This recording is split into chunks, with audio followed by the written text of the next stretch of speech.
Hey everyone, this is Dave with Android Police, and we're here in Barcelona at Mobile World Congress 2017, and as you can tell, I'm holding the LG G6. We actually just got back from an event with LG where they were kind enough to provide us this pre-production unit, which is to say that the hardware is final on this phone.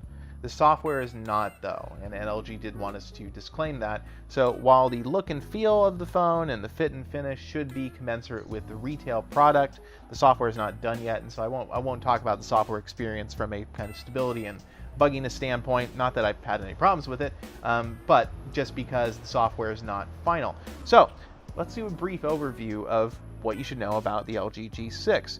The first thing you're probably going to notice is this striking display, which covers most of the front panel.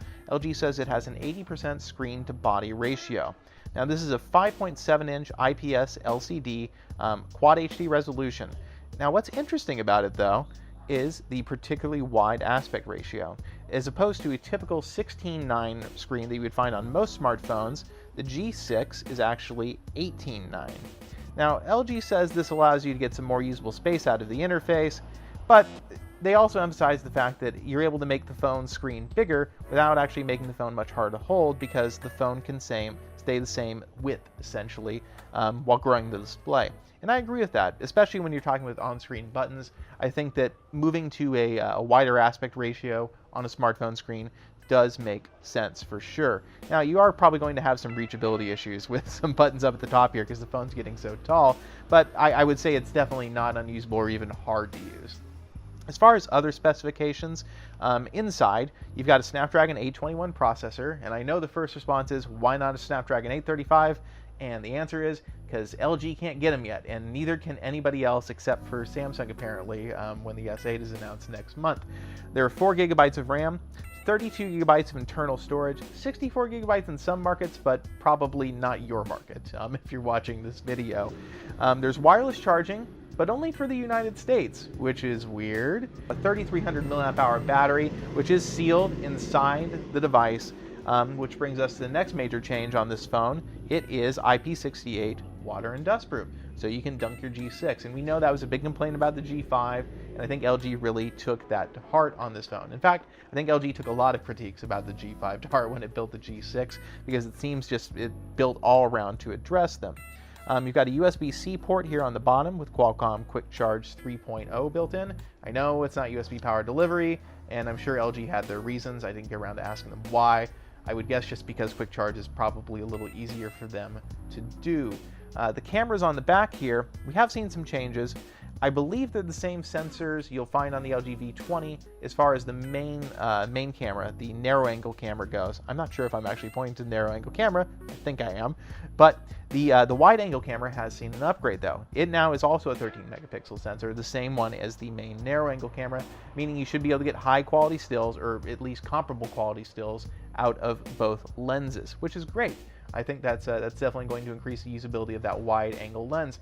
On the front is a 5 megapixel 100 degree wide angle camera, and that kind of rounds out the imaging features. I don't think anything else has been changed as far as imaging performance otherwise in any kind of substantial way. Now, you're also probably wondering about software-wise what makes this phone interesting and unique.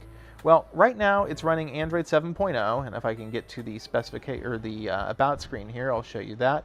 But this is pre-production software. LG says the phone will get Android 7.1 by the time it ships. That is, when you go buy an LG G6, should you choose to do that, you'll have Android 7.1. It also has, and is the first non-Pixel phone to have, Google Assistant, which is a thing, if that's something you particularly care about. And I know Nexus fans still are waiting for Assistant, but it looks like the LG G6 will get it before you do. There's a micro SD card slot here. There's a big SIM tray that pops out, so you can expand your storage as well, of course. I did not ask LG if adoptable storage is supported, and I don't recall what the situation on the G5 was with that. I feel like it didn't support it, but I'm having a hard time remembering at this very moment. As far as software features, honestly, LG hasn't really changed much. The look and feel of the software is slightly different. The aesthetics, but that seems to be the case with every LG flagship every year. Little evolutions of a few things, and I think this year especially, we're seeing a significantly reduced focus on gimmicks. honestly, I didn't hear LG talk about almost any new software features on this phone, apart from some stuff with the camera, which I'll talk to you a little bit about here in a minute. You have the same always-on display stuff that you've had since the G5 debuted. And I mean, honestly, I've been digging through the settings of this phone just trying to find something that's considerably different than what we've seen on LG's phones in the last year, and there really isn't. So the way you can take that is essentially one of two. The first is that LG isn't adding a bunch of useless features to your phone, aside from the kind of old legacy stuff that's built in there, or you can take it that LG isn't interested in innovating with software. And I guess that's really comes down to what you prioritize in a phone. One little feature I did notice that kind of I found very weird is there's this new tool in here, at least I think it's new, called App Trash. So if you delete an app from the phone, it actually puts it in a, quote, trash bin, which is one of the weirder things I've ever seen on Android. So like if you delete an app, it sits here for 24 hours and you have the chance to restore it, which I am going to do there, and then it comes back. I don't know why that's a thing, but LG seemed to think that should be a thing. So the camera features I wanted to talk to you about are this thing called Square Camera. It's essentially a set of modes in the camera that allow you to do like square picture mosaics and stuff. But I'm really not sure what about these is particularly compelling. Trying to get the little side button open here, but I can't do it with one hand. Essentially, you could do like 4 pictures in like a giant square, or 4 little videos in a square.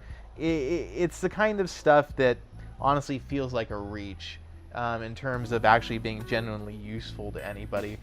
But I think LG was looking for some kind of new features to demo with the wider screen. So as you can see, actually, if I'm in the camera app here, there's actually a full-size camera roll on the right here, so you can see in more detail the pictures you've already taken, which I think is a good use of the wider screen. Granted, you don't need a wider screen to do this. It's certainly not incumbent upon doing it. You could just, hide this kind of stuff, but it is something that, the wider screen takes advantage of. It allows you to see a little bit more.